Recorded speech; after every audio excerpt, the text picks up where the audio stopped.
Good morning. My name is Patrick Malcolm and I'm a Senior Partner at GFM Wealth Advisory. Thank you for joining our webinar this morning, where we'll find out more about the WCM Quality Global Growth Fund. I'm delighted to be speaking with Brian Ueta, who is a Client Portfolio Manager with WCM. I'll introduce Brian in a moment. Firstly, a very warm welcome to all of our GFM clients, particularly those in Melbourne. I hope that everyone is staying safe and managing the restrictions as best they can. As Paul said in our last webinar, it seems as though we are now starting to see some light at the end of the tunnel. Now, that's certainly the case for me at home with a 3-year-old and a 6-year-old returning to ELC and school over the next week, which I'm very excited about. To our guests that are joining us this morning, thank you for dialing in, and I hope that you enjoy the session. Before we get started today, I do need to show everyone our disclaimer. It's really important to understand that the presentation today is general advice and is not specific to your circumstances. If you do require specific advice, please call our office and speak to one of our financial planners. So I'll introduce Brian in a moment, but the first thing that I wanted to do was highlight the performance of the WCM Quality Growth Strategy versus the share market as a whole. So as everyone can see there, the fund has performed amazingly well in recent times. This is for the period ended the 30th of June 2020. The fund produced a return of 13.5% versus 6.1% for the global share market as a whole. And as we look out wider, you can see that the fund has performed particularly well since inception. So I'll introduce Brian now. Good morning, Brian. How are you? Hi, I'm doing well. Thank you, Patrick. Good morning. Now, just to confirm, it isn't morning over there for you. You're speaking to us from Laguna Beach in California. That's right. It's Monday afternoon, but delighted which to I'm be a little here. bit excited about. And just you sent me through this.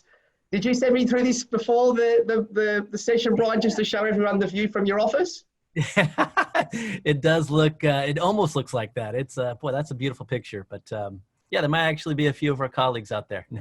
Beautiful. Now, before we start to talk about WCM and the portfolio, just to give our Australian people a little bit of a context, how's the lockdown played out for you in California? And you guys have also had some quite bad wildfires over there recently. Yeah. So can you talk to us a little bit about that? Yeah, sure. I mean, 2020 has been a challenging year for everyone, particularly out here in California, around the coast, just not only affected intensely by COVID, but also wildfires in the northern, central, and southern part of the state. We've had very poor air quality. We've had, government-imposed lockdowns. Getting through it, we too see some light at the end of the tunnel, but it's definitely been a challenging, call it 8 or 9 months or so. Yeah, and you've got kids at home as well. They're not back at school? That's right. And so I can relate to that. Yeah, I have a 7-year-old, a 6-year-old, and a 1.5-year-old. So it's a little chaotic. That's a bit of a challenge. Yeah. Now let's talk about WCM. Not many clients perhaps are familiar with the name, but just to give a little bit of background before you start to talk about the firm, Brian. So WCM manages around $86 billion in assets under management. That's in Australian dollar terms. Founded all the way back in 1976. And as I've highlighted in the picture there, based in Laguna Beach in California, which we think is a little bit unique because I think people have a picture in their minds of fund managers operating in skyscrapers and tall buildings in Manhattan. So can you talk a little bit about the firm and particularly how it's different to lots of other fund management firms? Yeah, so happy to give you a little bit of a history. And then there is a reason why, too, that we're in Laguna Beach. And it says, I think, a lot about our culture. But as you mentioned, the firm was started in the mid 70s, and it was really run by one person who, controlled all the economics. He did all the hiring. He set the agenda. He controlled the firm, and he did it for more than 20 years. He had a nice business. It got up to about $300 million in assets under management. But this was also during a time where we saw explosive growth in the asset management industry, by many of our peers just here in Southern California. So never really grew the business or took it to the next level.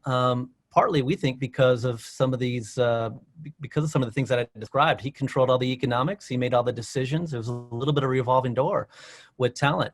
People would get here. They liked the offices. They liked the location. But after a while, they started looking for their next place because they really didn't see a future. They, didn't see the upside economically. They didn't really have an impact in the portfolio because they didn't control the decisions. So in 1998, 4 individuals decided to, or presented to the original owner, can we buy this firm? And they were successful. It was an amicable handoff, but essentially what they decided to do is let's just do everything the exact opposite of how it was done for 20 years. It really wasn't working. And you could argue there was a massive missed opportunity.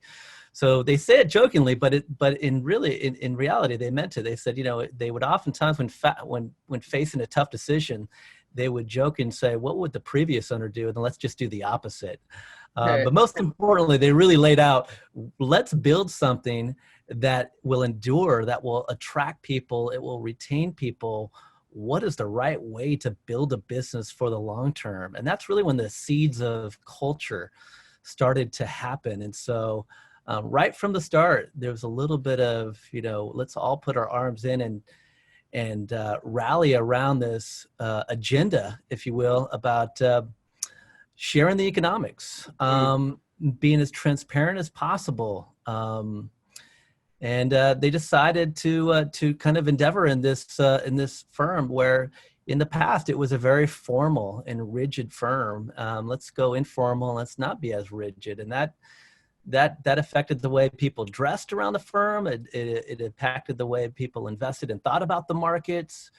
They wanted to do it the exact opposite way because the old way wasn't working. Is the story about people being given a pair of flip-flops as they walk in the office, Brian, which we know as thongs here? Is that true, Brian?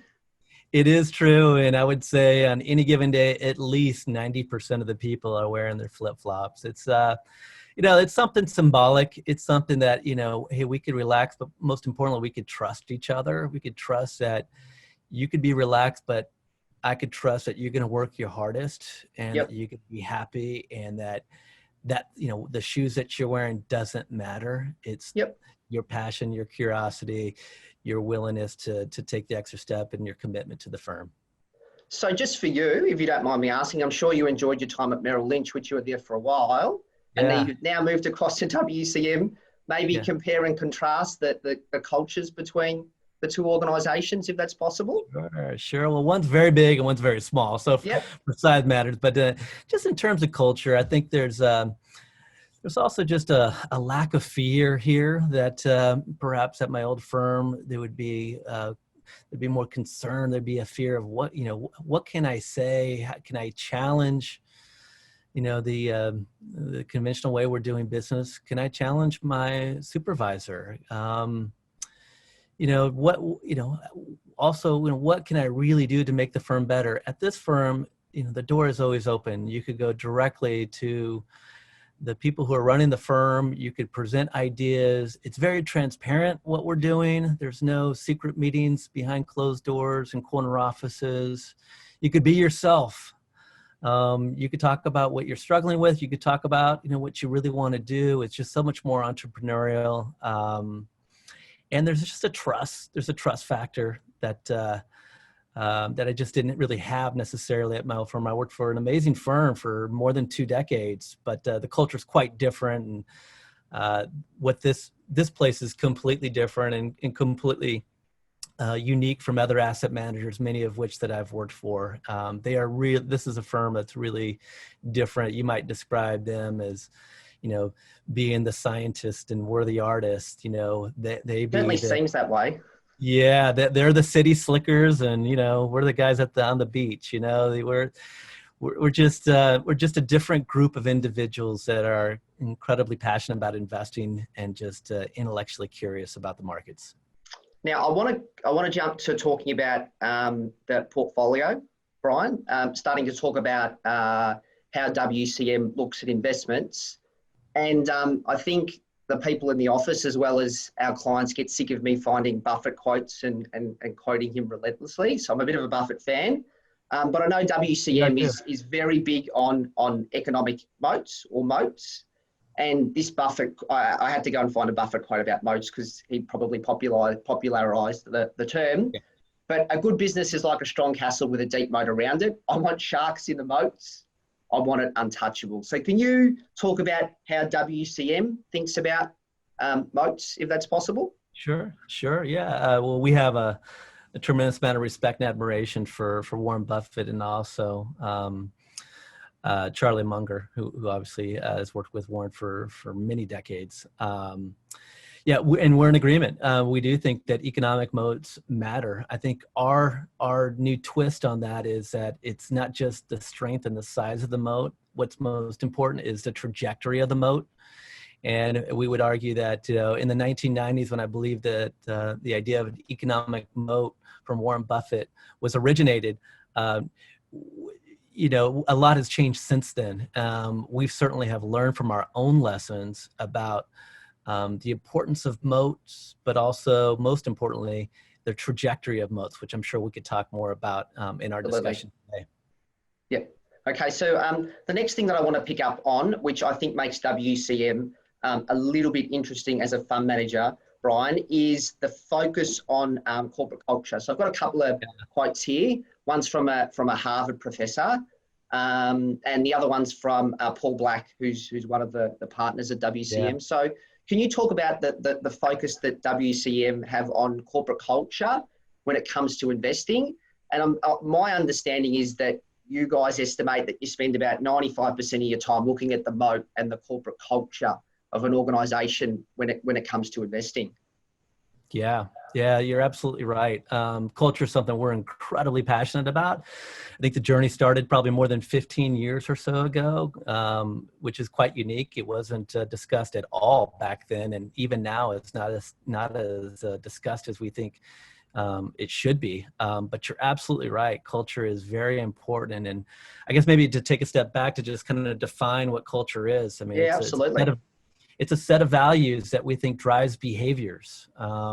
It's not just something that you could put up on the wall and say that those are our values. I mean, we've seen many organizations do that who end up being frauds. It can't just be lip service. It must be something that is lived, it's felt, it's shared, it's permeated throughout the whole organization. It has to be real. We would say here in Australia, Brian, and you probably say the same thing in the US, not only talking the talk, but walking the walk.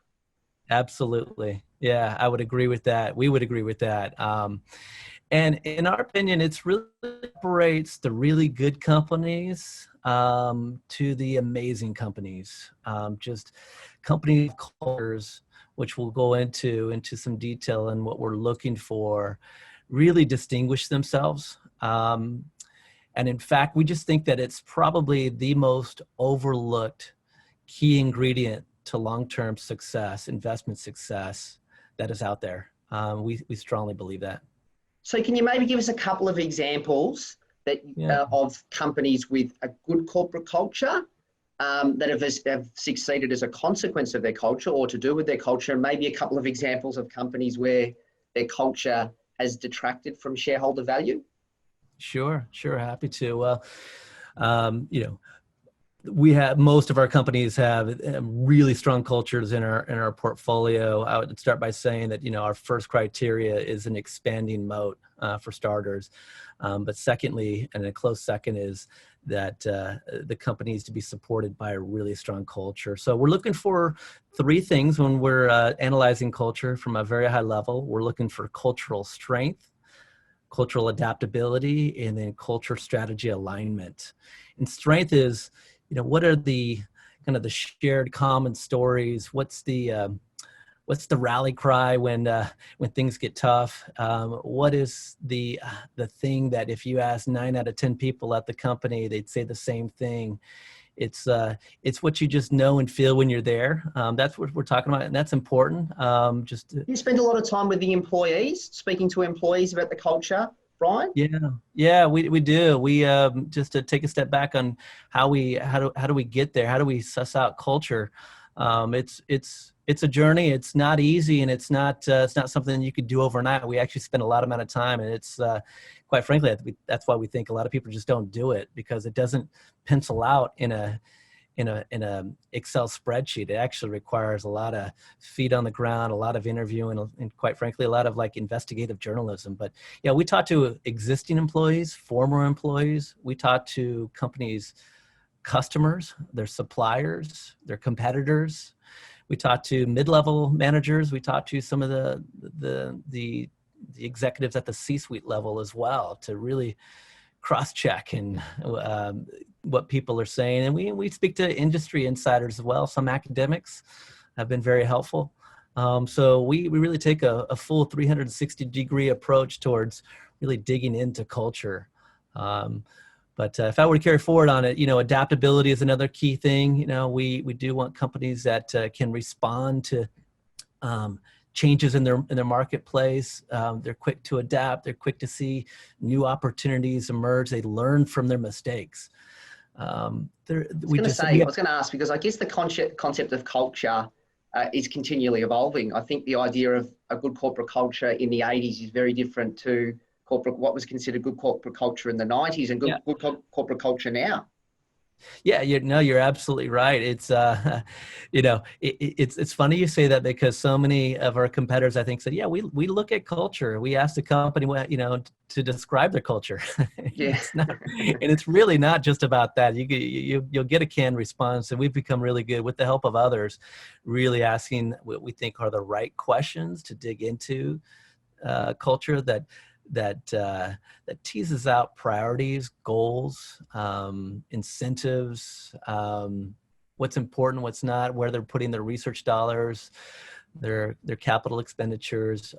It's much more than just, do you have ping pong tables and do you provide free lunches on Friday? It's not about that. Just like our culture is not just about wearing flip-flops.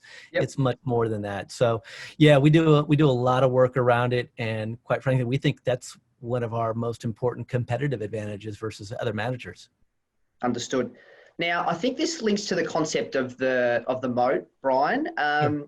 But you guys focus a lot on not investing in businesses with headwinds and trying to invest in businesses that have tailwinds. So I think people are familiar with the concept of headwinds and tailwinds, but could you perhaps talk about that, how it links to investing, and perhaps give us a couple of examples of maybe industries that you think have headwinds and tailwinds moving forward?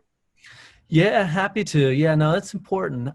We do think while moat trajectory and culture are important, we do need to see some underlying support from markets. We need to see growth in underlying markets. And what we're looking for are, decade-long underlying trends, generational trends, not something that's going to be driven by a consumer preference for a product or service that may not be there in 5 years, or a product cycle. A company might be benefiting from a product cycle that might help them for the next 3 or 5 years. And so we do a lot of work around making sure that there's strong underlying, what we call tailwinds, and making sure that those tailwinds are gonna be relevant. It's really easy to identify themes, but we really do a lot of work around, well, is it a theme that is durable and global? That's a mandate of the portfolio. And does it have the potential to grow over 10 years or a generation? That's important, because we know through looking at our past successes and failures, it is important to have a strong, durable tailwind. So what are some of those tailwinds? Obviously e-commerce and digital payments. That's a really easy one to highlight there.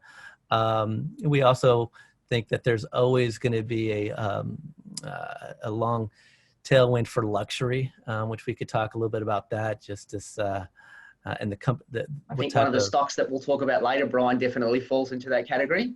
Sure, yeah, that's something that the firm has done a ton of work around luxury, and why we think that is something that is an enduring, long tailwind. And then headwinds are obvious. That some of the ones that are obvious right now is leisure, travel, and entertainment. I think there's a big question mark as to what that's going to look like. And we have some exposure, but very minimal exposure to that. And so the growing global middle class is another tailwind that we think is very enduring. The delivery of healthcare, as we shift some of the healthcare environments from away from the hospital into what they call ASCs, just outside of the hospital environment, obviously over Zooms and things like this. This is something that we're watching very closely. So there are several long-term themes that we're especially keen to, and so that's just a few of them that I would highlight. Perfect. Now, the portfolio is quite concentrated. So you guys Sure. start with an investment universe of 1,500 stocks. You filter it down, and then you end up with a 20 to 40 stock portfolio, which is quite concentrated when you consider that we're going from 1,500 all the way down to 20 and 40. And what I find quite interesting is when you look at the portfolio over time, it actually has a much lower level of volatility than the index. So can you talk to us about why you think concentration is a sensible strategy when it comes to investing and picking stocks? Yeah, absolutely.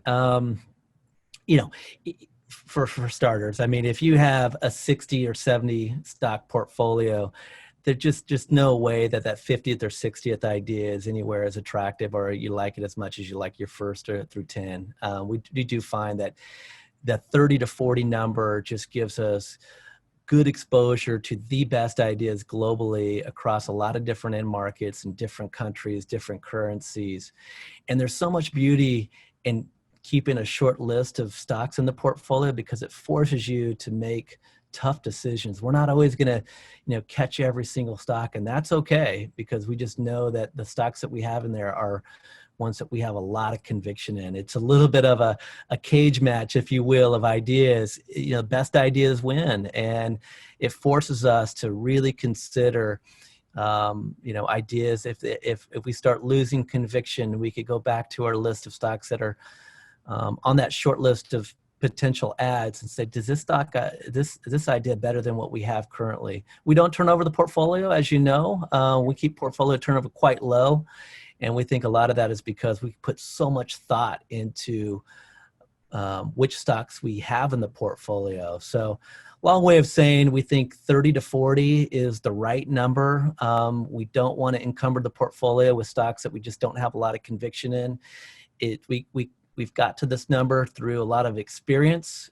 We think it gives us investors a good exposure to some of the best themes, the best companies out there. And we like the fact that it forces us to select the very best ideas with the highest conviction. It's really interesting, I think, because I think people are taught about diversification. And I think the concept that some people think the concept of diversification is just having as many investments as possible. But in this instance, it probably doesn't make all that much sense, does it? No, if it's your 60th best idea, what's the max size you could have in the portfolio? Even if you hit a home run with that stock, it's just not going to make an impact. And so we'd much rather show our conviction by having a few positions that are of larger size than what is most typical. And if we have the conviction, we want to see the portfolio appreciate. We want to see our clients, see that appreciation, join in that. We think that's just the best way to invest. So just to pick up on something you mentioned before, Brian, about the turnover of the portfolio, I noticed that WCM highlights that they buy and manage rather than buy and hold. So you could perhaps make a distinction between the two, if that's possible. Sure, yeah. We've been fortunate. We've had some great success from several of our stocks, and we've been asked many times, like, why don't you just sell the stock outright? That would be, a buy and sell, if you will, if it gets to a certain size. Oftentimes we just have a lot of conviction with the company. We have conviction for 10 years, 20 years, the most conviction you could possibly have, because we all can't predict the future, but if we see certain attributes in a business and a culture that's really supportive, we want to own it for the long term. So that question, we've had a lot of success just by sticking with our conviction, even when stocks get up there in terms of size in the portfolio. So our idea around managing is when it gets to a certain size, we don't want to carry a lot of risk. We don't want our investors to carry a lot of risk. When things get above maybe 5%, 6%, we generally will start to pare back that position for a variety of reasons, to manage risk, but also we also acknowledge that it's probably not good for the temperament of the PMs on the fund either.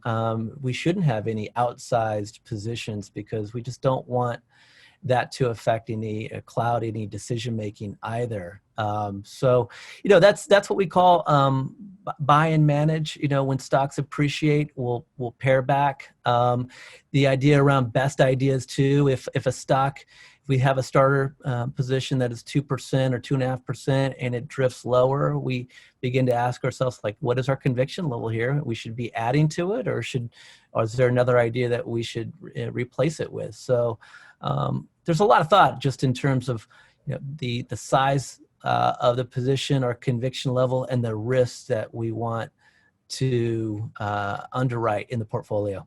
I think it's very easy to fall in love with a stock, isn't it, Brian? And that sell discipline is so important. It is. And we could still own the stock and still appreciate experience the appreciation over many years, but without having it too large. I mean, we've had success like with Tencent or with Shopify, where we've had to pare back that position to make it a more manageable position. We think that's the right thing to do for our investors. We think it's the right thing to do for the portfolio. We could use those proceeds to fund other positions, depending on if it's a secular growth story, defensive growth story. So we recycle that capital and other ideas that we think are equally really compelling and interesting. So it's worked really well for us. It's something we'll continue to do. Interesting. Now, I think that links into what I want to talk about next, Brian, with regards to the performance of WCM over time, and that's downside risk management. So one of the things that we focus on very intently when looking at investments is downside capture. And for those of our viewers that aren't familiar with the term, downside capture merely measures how far an investment falls when the market falls. And as we can see here with WCM, it's got some very attractive downside capture attributes historically. So simply put, when the market falls 10%, on average, the WCM portfolio only falls 5%, which is tremendous. And then we can see the downside buffering in some difficult times there. So as I mentioned at the start of the presentation, year to date, the market's down 4%, but the portfolio has made 14%, which is incredible. But that's not a once-off. If we look back in 2011, when the market was down 7%, WCM put on 2. If we look at 2010, when the market was down 1, fund made 8. And all the way back in 2008, the global financial crisis, the index was down 16% and the fund was only down 7%. And I really like this comment from Kurt. I don't think people focus enough on this when it comes to investing, but you win by not losing. Sounds pretty intuitive. The less you lose in difficult times, the less you have to make up in good times. Over the long run, you will do well. So can you talk us a little bit about why the portfolio held up well during that tough period, Brian, and about downside capture when it comes to the portfolio? Yeah, well, I just first by saying I totally agree with what Kurt says here. It's amazing. You could argue the key to long-term alpha generation is just protecting yourself on the downside, but just because you have a higher base of assets to grow when markets do eventually recover, and markets generally do recover. So this is important. This is probably something that we're most proud of, and that is, protecting client assets in difficult times, because they will come. They always happen. You could count on them to happen. And so, philosophically, we talked a little bit about, our focus on the long term, low turnover, our focus on concentration, and then lastly, this idea of downside capture. This has helped us immensely through the last decade or more. This idea is, how are we able to do it? I think is what you're asking too. Is one is stock selection, but also how we construct the portfolio. And I guess I should mention here, because some people might just kind of assume that, but we're doing some type of hedging. We don't do any hedging. This is all through stock selection and portfolio construction. So we haven't had a chance to talk about the type of stocks that we invest in, but a big part of it is defensive growth. Some of these companies might be a little bit boring, but they actually grow faster than you think, and they're much more durable, and they grow consistently over many, many years, and are often overlooked. And in challenging times, they hold up really well. Durability and resiliency are two words that you hear a lot when you talk to folks like myself or meet with other people at WCM. And when things get rocky, our portfolios really hold up well. And part of that is the businesses themselves. So that's the stock selection, but also I think the market too. There's a little bit of a flight to quality that happens in challenging periods. And so our stocks tend to hold up better. And then secondly is around the portfolio construction. High level, we invest in about half the portfolio, what we consider defensive growth. And these are companies that are growing mid-single digit or better. These are not GDP companies. These are really structurally advantaged, very resilient companies that you'll be familiar with, but are often overlooked by other investors. Half the portfolio is in what we consider defensive stocks. And then the other 30% is in what we call secular growth companies, and the remaining 20% is what we call cyclical growth companies. And these are not just cyclical companies just for the sake of being economically sensitive. They have structural advantages as well. There's something unique about them. What we oftentimes are in the category of niche industrials or specialized finance companies that they're quite different and overlooked. So that's how we're able to generate this. And I touched on it a minute ago about temperament. Temperament plays a big deal in this. We've seen it at other managers. When you get deep in the hole, sometimes they start taking even more risks with their client capital when at the exact moment when they shouldn't. And so we just think this keeps our head straight, keeps us focused on what our clients are hiring us to do, and that is to generate long-term alpha consistently over the years. And this is a big part of our story. I think it's really interesting that you talk about the concept of defensive growth, Brian. I think people have this perception in their head that value is less risky and growth is more risky. But this concept of defensive growth and sort of bucketing growth stocks into certain categories is really an interesting one. It's held up particularly well in recent times, hasn't it? It has, and I'm glad you brought up the topic because we often get asked very about topical here in Australia, value versus growth. Yeah, and I'm happy to explore that as much as you'd wish. What you need to be careful about with value is that there's a lot of leverage in value categories, and part of our quality filter is to avoid companies with a lot of leverage. And so leverage can get you into trouble. If you want to go back to like Warren Buffett and Charlie Munger, they'll tell you the perils of owning companies with a lot of leverage. And quite frankly, many of those value sectors have a lot of leverage, whether they be utilities, materials, REITs, energy. And so we just tend to avoid them. This is an excellent slide here just about our sector exposure. We're focused mostly on tech, healthcare, and consumer, but we do have some industrial and some material and some financials, but these are specialized stocks within those sectors. So that's just something to keep in mind. Just about when you think about value, just think about quality as well, because many of those sectors carry a lot of leverage, and that can be dangerous. Yeah, and we jump to this slide where we look at the sector composition, and the sector composition here is compared against the ASX 300, which I think is very relevant for Australian investors. Brian, as you can see from our index here in Australia, we've got a heavy concentration in financials and materials and property trusts and telcos. Sure. And often clients ask us about why would you invest overseas? Well, the reason why you invest overseas is you get exposure to sectors that you just can't get exposure to here in Australia, and that creates diversification within a portfolio. Now, I want to hone in on the Manhattan on the left-hand side, which is technology. And I find the technology piece really interesting in your portfolio. Now, we know one of the problems with GIC sectors is it does place things in buckets, okay, which is a bit arbitrary. But just with the technology piece, there's no Microsoft or Apple in the portfolio, which are the two biggest stocks in the world and both technology stocks.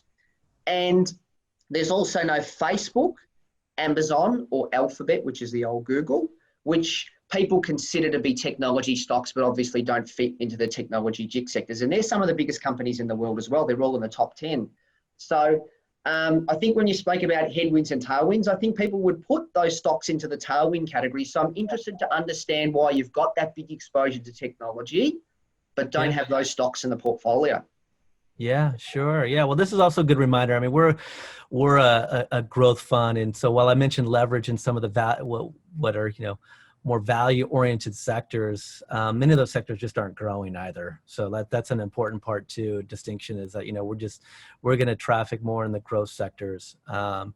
So let's kind of hone in on technology. You're absolutely right. We don't own some of the biggest companies in the world in tech, and we could, and just not our, we would never sit around in a room and say, hey, these stocks are in the benchmark, why don't we own them? We're the antithesis of a benchmark investor. So it's just that thought just doesn't, we don't feel that pressure. We're free to roam, if you will.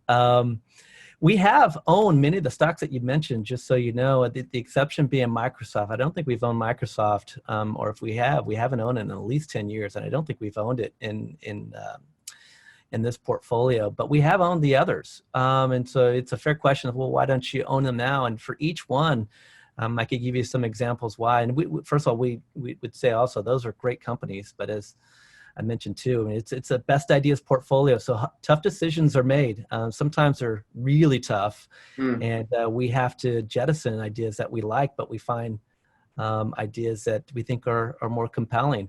I'll just give you an example, like Amazon. Amazon was something that we owned, probably for 8 years, believe it or not. And because of a few different things that we saw, which I'm happy to go into detail. But the good story to come out of that is, because we own Amazon, we discovered Shopify, and we sold Amazon to fund Shopify, and look how much success we've had because of it. It's just a great example, I think, of really putting ideas up against each other, as opposed to, oh geez, that would make me feel really uncomfortable if I sold Amazon. That's not what motivates us. It's really the pursuit for the best ideas to own over multiple years. I would say, broadly speaking, each of the stocks are facing slightly more challenged futures. You could say that they might face more regulatory pressures. We've seen this with Alphabet, haven't we? Yeah, and that's something that that wasn't our motivating, or that wasn't the driving force behind our sell decisions. But there are certain things that I think you should know about us, and we do try to avoid stocks and industries that face a lot of regulatory pressure, and that's reasons why we don't own telecoms and energy, for example, in any major way, because they often do face regulatory headwinds or oversight. So you could argue that the regulatory environment is at least a little less certain going forward, as opposed to what it looked like 5 or 10 years ago for many of the companies. And because also the companies have gotten to really big size, we also want to make sure that there's another 5, 10, 15, 20 years of growth in front of them. And we oftentimes will question ourselves, if we're owning $1 trillion company, how much further can it go over the next? The law of large numbers, Brian. Yeah, law of large numbers. So this is a large cap portfolio, but we're not going to own the ultra mega caps as frequently, or it'll be a little more rare when we do. But law of large numbers definitely is a part of it. But in what drives our process is, economic moats. Are they expanding? Even if they're just stagnant or flat, that really we really call into question. We force ourselves to ask the question: is it a stock that we should own? Second is that culture, and then thirdly is that underlying secular trends, the tailwinds that we talked about. That's what drives our decisions. But there is a bigger mosaic, if you will, of questions that we ask ourselves too, in addition to that, and that is that can lead us to sell stocks or look at other places for stocks. Now, just before we jump to some specific stocks, Brian, I think I've got to ask about healthcare. Now, the healthcare Manhattan there for the ASX 300 is a little bit misleading, because it's 12.2%, but there's one stock that features pretty dominantly, and then that's CSL, which is the largest stock in our index. So when you actually strip out CSL, there isn't a heap of stocks that are exposed to healthcare in our index. So we can see that the healthcare exposure there is almost as large as the technology piece. Can you talk about that? Because you did mention it at the start of the presentation. Yeah. I mean, there's just a lot of innovation in both, tech and healthcare. And there's also some really good businesses that fit well with what we look for in our in our pursuit for the best businesses globally. Many companies in healthcare have really strong economic moats that are expanding, have highly visible revenues, have really good cultures that are protected in many ways. I think of companies like Stryker that is one of the best companies for orthopedics, but also has just a broad range of products and services beyond just orthopedics that are growing quite nicely. It's a global business that we think is just really just expanding internationally. And you talk to anybody in the med tech space, they'll tell you just how well-trained and how professional and how good the people are at Stryker. They really are in a class of their own. And so to us, that has the attributes of solid growth, but also just it's defensive. There's a lot of defensive attributes, I should say, in the business, and it's also really supported by a strong culture, strong management team, and just a really strong sales culture, something that we really value as well. So we're going to talk about some stocks Sure. now, Brian. Now, we lured people into this webinar by saying we were going to talk about fast cars, yoga, and online shopping. And just to be clear, this may or may not be what you like to do with your spare time, Brian, but we'll park that to the side. Now, I want to start with the largest position in the portfolio, which is Shopify, which people may or may not have heard of. Now, just wanted to highlight before you start to talk about Shopify, it's made 237% for the 12 months ended 30 September. So it's performed particularly well. So I'm keen for you to explain the business to our clients, as well as why it ended up in the portfolio and what you see its trajectory look like moving forward.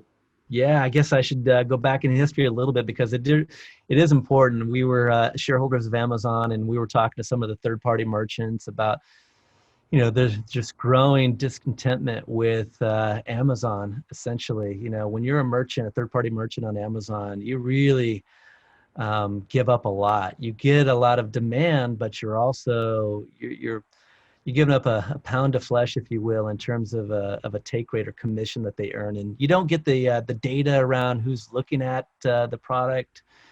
So you're kind of at their mercy, if you will. And we were starting to hear more from merchants about them wanting to explore outside of Amazon, because Amazon was great for generating a lot of demand, but they just felt like economically they were a little bit hamstrung, and so they wanted to explore it. Many of them were talking about a company out of Canada called Shopify, which we had started to hear a little bit about. Believe it or not, it was about a $10 billion market cap. We had heard about it when it was even a small cap, and we decided, well, we really got to explore this. It seems to be a real alternative to Amazon if you're a third-party merchant. So we did a lot of digging, and we were just really impressed with the CEO and how he was, his mantra, what he was trying to build. And in short, we were impressed with the business. And essentially, it's sold as a software as a service. It enables a merchant, whether it be a small, medium, or large enterprise, to quickly build a digital storefront on the web for them to sell their goods and services, accept payments, be able to present the goods and services quite easily. They'll even help you with shipping. They've branched out into fulfillment. They really have become kind of an enabler, a partner to companies that want to go direct to consumer in many regards, and to build a storefront oftentimes in less than an hour and have it easily set up very seamlessly. And so we just saw this significant shift happen. And so what they've been able to do is just attract merchants. They have a clean, easy, simple solution. Their interests are perfectly aligned with the merchants. They're making a small sliver, a small cut of GMV, which is gross merchant value, merchandise value. So they're perfectly aligned. As the merchants grow, they're going to grow with it. They've been able to tack on additional services to help, as I mentioned, with payments and shipping. And the satisfaction for merchants is quite high. And I guess from a cultural perspective, here's how to think about it. Amazon is, obsessed with the consumer, while Shopify is obsessed with the merchant. Interesting Everything distinction. that yeah, everything that they do is for the merchant. They want to enable the merchant to absolutely be to be the best they could possibly be, and they view themselves as partners as opposed to them being a customer like Amazon might treat some of their third-party merchants. Where if you want to play ball with Amazon and get on the site, great, it's going to lead to a lot of sales, but you're going to have to pay for those sales. And so while it works for many, it may not work for all. And so Shopify emerged as this alternative to Amazon, in particular for third-party merchants. Has the portfolio been selling down the stock a little bit into the strength, Brian? I think you mentioned this earlier. Yeah, we've trimmed it back because of the success of the idea. It's worked incredibly well. And as you mentioned very kindly, that the stock is up over 200% in the last year. We sometimes will hear from investors like, oh, if you just didn't sell Shopify, look how much better you would have done. And that's fun to think about, but we wouldn't do that. That's bringing on too much risk. It would be more than probably 10% of the portfolio, and it would just be an outsized position for us in the portfolio, and most importantly for our fund holders. Now, another interesting one in the portfolio linking to this yoga theme, Brian, is Lululemon. Now, if I'm not mistaken, is Lululemon also listed on the Canadian Stock Exchange? It's a Canadian company, and it's listed in the U.S., and it's well known in North America. It's expanding internationally. It's very well known here as well, Brian. Don't worry about that. Yeah, good. I'm glad to hear that. That makes us happy too. But yeah, it's we know that they're doing quite well in Australia. They're doing quite well in China, really growing nicely there, and certain parts of Europe as well. But it's a company, I'd say, that we've followed for quite some time, and we've always felt has been, punching below their weight, if you will. They just had a great product, and what's interesting too is that they've had some really big missteps in the past and bounced back. And I talked a little bit about adaptability and strength and culture, and good companies are able to adapt and recover from crises. So they have had a little bit of bad press over the last couple of years, haven't they? They've had bad press over the last 10 years, let's be honest. But it's remarkable how resilient it is, and how loyal and faithful customers are to the product. And so the turning point for us is just when Calvin McDonald came as the new CEO. We spent a lot of time with him, talking to people that he used to work with to try to get understanding for his management style. He's from Sephora, he's been at other places, and we did a huge deep dive on just understanding his leadership style and what he was going to do. We wanted to give a little bit of time to see, is he going to be successful? Was there going to be turnover and attrition from the high level to middle level? We found out who's most important to the strategy. I think you highlighted that, we spend so much time on culture. It's a labor-intensive process, but it's worth it. We really believe that if you want to be on the right side of stocks, it can't just be about some of the fundamental analysis that we all can do, and that plays a key role. But we think that special gear, that special ingredient really comes from a work around culture. So we did a lot of work around culture, and we saw a few things that they were doing that we're really impressed with. And one is the expansion into men's, another is expansion into international. Believe it or not, it wasn't until a few years ago that they had a respectable e-commerce site, and it wasn't until as recent as like 18 months ago that they have a loyalty program where they would grab information at point of sale.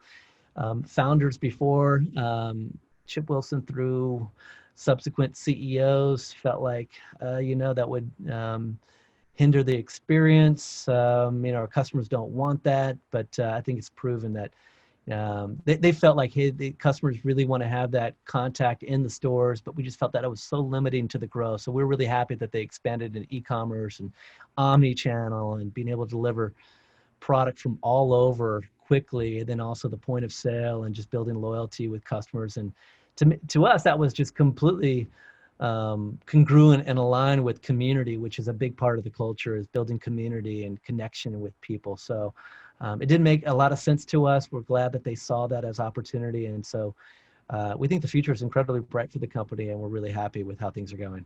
So we're going to pull out one more stock before we start to talk about your outlook for markets in the portfolio.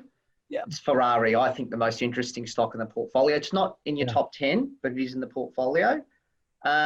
So you picked up the concept of investing in luxury brands before, which I can only imagine Ferrari falls into. And I'd be interested to understand the corporate culture piece with Ferrari. It's interesting because there's obviously been a movie in the last couple of years that focused on the corporate piece with Ferrari a little bit, with Ford versus Ferrari. So I'd be interested to understand that as well. Sure. Yeah. I guess for history too, we owned Ferrari once before and sold the stock after the tragic loss of their CEO. They brought in a new CEO, and we were just like, let's wait, let's watch. We never feel rushed to do anything, because if we select the right stocks, we're going to be right over the next 10 years. At least that's our opinion, that stock selection matters the most. And so never have a sense of like false urgency. And so we took a little time to, get to understand the new CEO. We were quite impressed.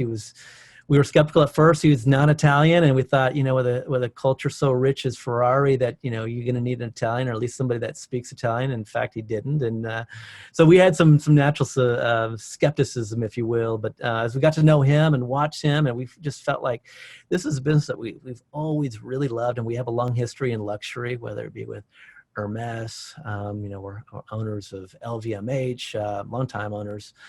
And we just put it in the same category. It's not an automotive OEM like some people still believe it is. It's really a luxury brand, and they're just doing an amazing job of controlling distribution, always just making it incredibly exclusive.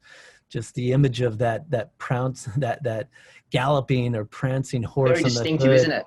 It is. It just oozes ultra luxury, and the company just does an amazing job of just editing the folks that buy it. Well, possibly you, but I certainly couldn't walk into a Ferrari dealership and pick one off the lot and drive home with it. They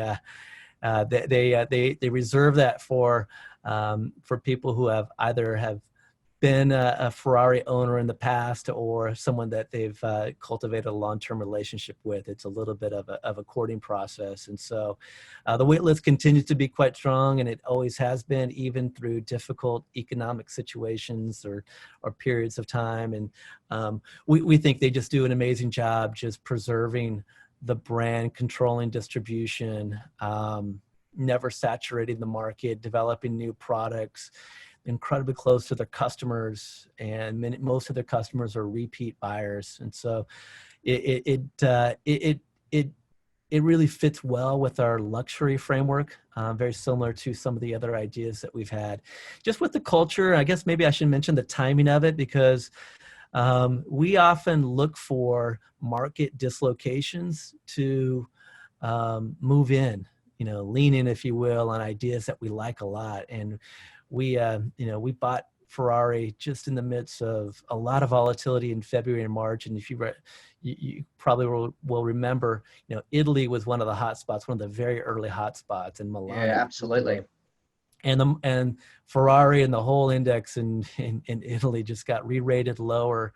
And we just thought, hey, if we buy this stock now, I think we're going to be really happy over the next 5-10 years. And so we had it in our short list, which is basically a list of stocks that we have on the, in U.S. baseball terms, just that short list of stocks that we have on the on deck circle. And we moved in right in the height of fear and factory shutdowns, because we just don't worry about those events like many of our peers. Of course, we don't know what the future is going to hold, or what's going to happen next. But we just felt like buying a franchise like Ferrari when it's down 40% in a matter of weeks makes a ton of sense. So for those reasons, timeliness, and you mentioned culture.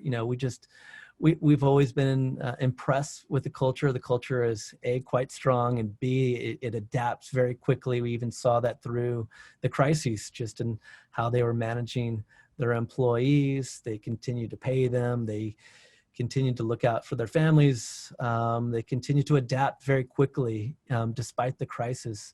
And we also just think that their culture strategy alignment is quite strong. If the strategy really is to preserve the brand and always make it a luxury brand, they did it. They continue to do everything they possibly can to preserve that. And so they attract the best. We believe the best engineers, Italy and globally for that matter, that just are passionate and rabid about the brand, that will do everything to protect it. And that it just creates a little bit of an owner mentality within Ferrari that we really appreciate. We just have seen that in the past when employees are completely bought in and they feel like owners of the business and they want to be there, and the brand and the company has so much national pride that it pulls and attracts people and retains them. That's valuable stuff, in our opinion. That really differentiates companies. So those were among the many reasons why we bought it at the time and why we like it. Now, I think it's really interesting. We're going to come to the end here and talk about the outlook for portfolio and markets. But with Ferrari, you're talking about looking through the noise and not focusing too much on what's going on in the short term. No. With a stock like Ferrari and looking out 5, 10, even further years ahead. And I think this is really interesting when we talk about the outlook for the portfolio and the outlook for markets. It's the elephant in the room, Brian. You've got an election in the US at the moment, and Sure. it's not a stretch to say that it's an interesting time at the moment. So can you talk about the outlook for the portfolio and markets? And maybe just a little bit of time on how the election plays into that as well. Happy to. And, I should also clarify noise, meaning just headlines, anything that is really hard to handicap and quite frankly is unknowable. Coronavirus is very serious. By no means do I want to downplay that, but we do believe that markets recover, solutions are discovered, and when you're looking out 5 to 10 years, there's only so much you can know about the future. And the idea, the mandate of the portfolio is to find the very best companies globally that fit our criteria. So with the elections, similarly, so much is unknowable and so much is going to be headline driven. We fully acknowledge that changes in leadership can have an impact on portfolios, especially around styles. We saw that in the fourth quarter of 2016 with Donald Trump's surprise win. We certainly saw a rotation into some of the heavily regulated industries, the financials that were under a lot of scrutiny, the energy companies that were under a lot of scrutiny. There was a little bit of a relief rally with the idea that, hey, rates are going to back up. That's good for financials, less regulation around energy and pipeline. That's good for the energy companies. It ended up being pretty short-lived. And so that's what we would say too, is while we could see more volatility, we're expecting volatility. It could lead to some style rotation. But we think ultimately you want to be a quality growth investor, particularly if you're looking 5, 10, 20 years or more. These things could have an impact over quarters, maybe multiple quarters. But over the long term, you want to see companies that are growing, that are supported by cultures that can compound over many years, as opposed to companies that we think face little to no growth in certain sectors that might get a relief because of a regime change. It's just not something that we think is our core competency. Our specialty really is quality global growth investing, and we'll stick to that. Understood. Well, thank you for your time this morning, Brian. We really appreciate it on behalf of our clients. Please stay safe and well in California, and we look forward to speaking to you soon. It's been my pleasure. Thanks for the interest. Thank you, Brian. Thank you, Patrick.